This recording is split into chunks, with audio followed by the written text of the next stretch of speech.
What's up guys, JV2017 here, and I am bringing you a new Fallout 4 tips and tricks video, and this time we are continuing my unique weapon guide series.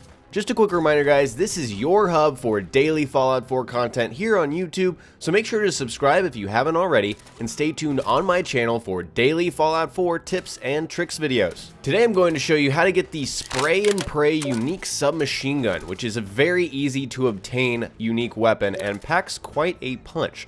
It also has a unique modifier that you won't find on any other unique weapon, so it's really kind of a special gun. It's really fun to use and it's very easy to shoot. Real quick, I am streaming Fallout daily over on my Twitch channel, so check the description for more info if you're interested. This weapon is located at a vendor called Cricket, and Cricket actually moves around the map. You can find her in several different locations. First, I found her at Diamond City right outside. You could also find her at Vault 81, so it's a little bit west. You could find her at the Warwick Homestead, which is way southeast, in that portion of the map. Or you could find her at the Fallon department store, which is a little bit south of Diamond City. And then finally, she could be at Bunker Hill, kind of in the market area there. So those are all the locations that she could be. So I actually had to travel to all of those before going to Diamond City last to find her here. So that's something you guys might have to do in order to locate Cricket. Obviously, this is a weapon you're going to have to buy. So this is like the Old Faithful or the Big Boy or, several other weapons you have to buy, unique weapons.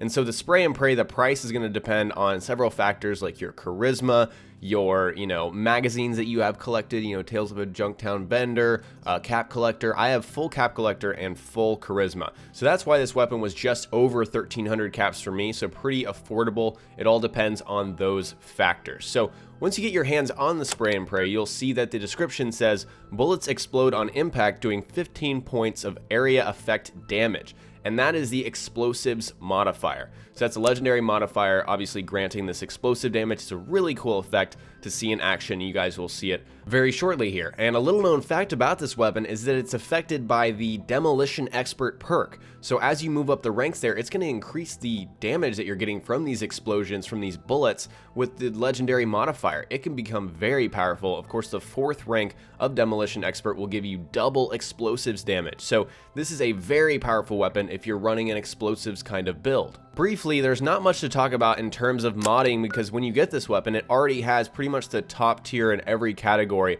in every single mod slot. It's got the best receiver, it has the best stock, and on and on. However, if you want to go for a short light barrel, that'll increase your hipfire accuracy. If you'd like to hipfire with automatic weapons, I don't really advise that, but that's something you could consider. Also, I like the reflex sight on this weapon. It makes it a little bit easier to aim down sight. It'll increase your accuracy a little bit, just a little bit. Maybe it's just kind of a player feel thing, but I enjoyed the reflex sight on this weapon. And then also you could take off the suppressor to put on the muzzle brake. That's also kind of a player decision kind of thing. If you'd rather have the benefits of a suppressor, keep that on, or the muzzle brake, that is up to you, but there's no clear-cut decision on what you should do with this weapon in terms of modding. Some additional observations for this weapon is that it was very viable on normal. I actually started out on survival because I've been streaming lately, and on survival mode you're gonna have less damage, you're gonna deal less damage just by default. So I really didn't find this weapon to be super viable on survival mode. I think you have to have Demolition Expert in order for this to actually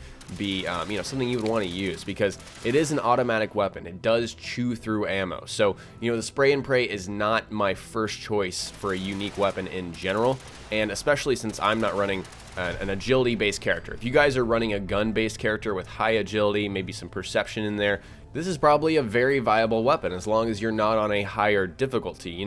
It does chew through enemies, and the fact that it has that explosive damage just adds to it. If you're, fighting groups of enemies like ghouls that are all clumped together running at you, you'll have that area of effect, and it will affect, all of those enemies in the area. And again, with Demolition Expert, it has the potential to be a very powerful weapon. Another small thing to note is you don't want to shoot this when enemies are running straight at you. I actually felt the effect of this. If an enemy is like within, hitting distance, melee distance, and you shoot them with this weapon, you will feel the effects of that explosive on yourself. Kind of like if you throw your own grenade and run into it, that'll kill you basically. So you can actually kill yourself. It's kind of like, it reminds me of the ray gun in Call of Duty. If you guys remember that when you were playing zombies, you know, if you were to shoot that at your feet or nearby at a zombie that's running at you, then it would hurt you. It's the same kind of thing with the spray and pray. That also affects your companions, so you gotta watch out. You don't wanna kill your own companions by using the spray and pray. Unless you have the inspirational perk,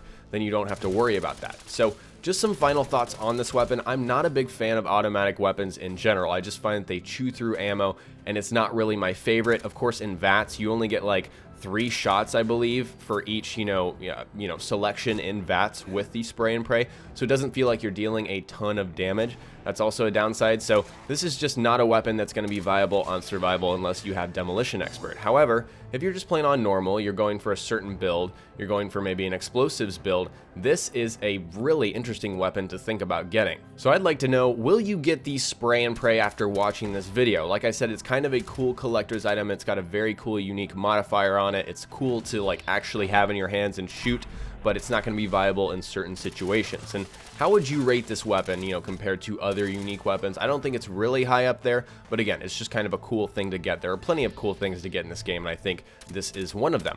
Also, suggest a new weapon for me to cover in a future weapon guide video. Share all of that below. Alright guys, today I showed you how to get the spray and pray unique submachine gun in Fallout 4, and next time we will cover more Fallout on my channel, so stay tuned for daily Fallout 4 tips and tricks videos, and remember that this is your one-stop shop for Fallout 4 content on YouTube. If you learned something new, remember to hit that like button. I would really appreciate it, and don't forget to subscribe for more continued unique weapon guides, build guides, and general tips and tricks videos.